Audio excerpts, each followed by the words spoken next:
a model that's been used in Kingston, it's been used in Hamilton, it's been used in BC, and it's calculated a living wage should be $16.29 an hour. You could break it down to that number. Yeah, you can break it down. Well, Living Wage Kingston approached Cogeco Cable TV to do a couple of interview sessions around the living wage. So we are organizing with Cogeco two parts.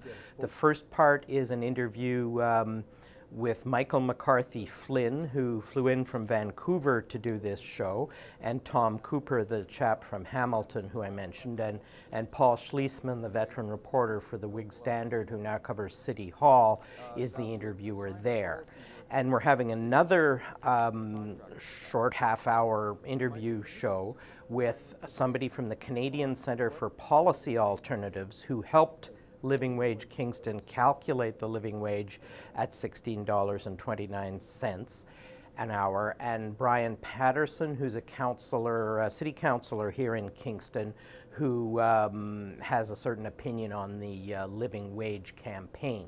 So what we're trying to do is do an educational effort, promote debate and understanding of the living wage issue, to put it out there in the public square, because last fall the City of Kingston Council voted to have staff study the feasibility of Kingston becoming a living wage city, where the city City Council would vote for $16.29 or slightly above that as its target for its employees and the employees of the companies it has contracts with.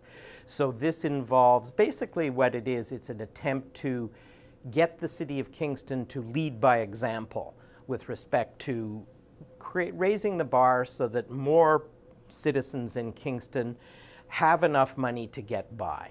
Have a spin-off effect on local businesses as well, because when employees earn more, that's money that's going to be spent locally on local goods and services and help local economic development activities as well. So we see it as a win-win-win. It's a win for the employees who are earning more. It's a win for the employers who have fewer costs and probably more productivity. It's a win for the local economy because there are economic spin-offs. Well, people will be familiar with the minimum wage, which is set provincially now at $10.25 an hour, and that's by law. Employers must pay people the minimum $10.25. But if you work at $10.25, the minimum wage, full-time, all year round, you're still $1,000 below the poverty line. So a living wage, which is calculated here in Kingston at $16.29 an hour, and I must add that was calculated a year and a half ago, so it would have been bumped up a bit by inflation.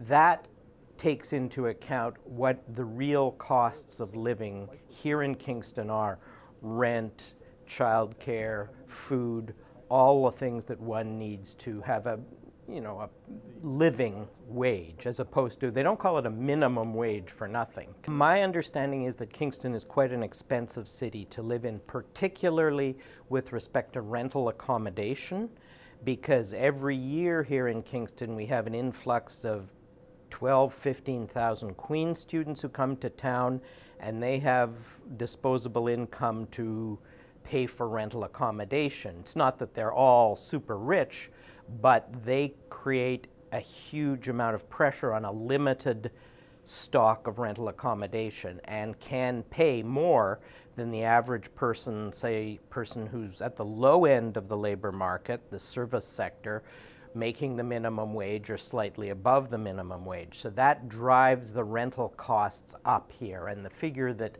affordable housing advocates usually use is that there's at least 1,000 people on Kingston's waiting list for social housing, affordable housing, and that's quite high. So Jamie McAvoy stood over this, and one of the councillors who was opposed to this, his main platform was, we should get rid of this, it's bad for business. The very interesting thing is Jamie's vote doubled. The other councillor didn't get elected.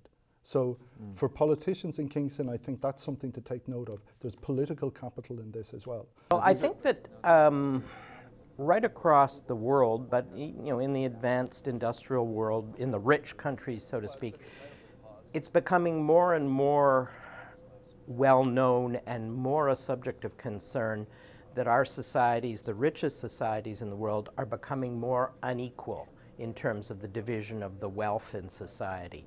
And the living wage is an attempt to address that issue by lessening social inequality. And social inequality leads to social tensions. It's been shown that societies that are most unequal also suffer from the highest rates of crime. They're the least healthy societies, all these things. So what we're looking for here, or what the Living Wage campaign is about, is this notion of that a rising tide lifts all boats, so that if people here are paid, low-wage workers are paid more, they're going to spend their money in the community. They're not going to invest it in, offshore bank accounts or, yachts and foreign holidays and this kind of thing. They're going to spend it on the nitty-gritty of daily life here in Kingston: food, rent, basic services, and so that keeps money in the local economy. So in a way, it's sort of a cousin of the local food movement, which is also ascendant, that spending money on local food, spending money on local wages is healthy for the local economy, and it benefits all of us.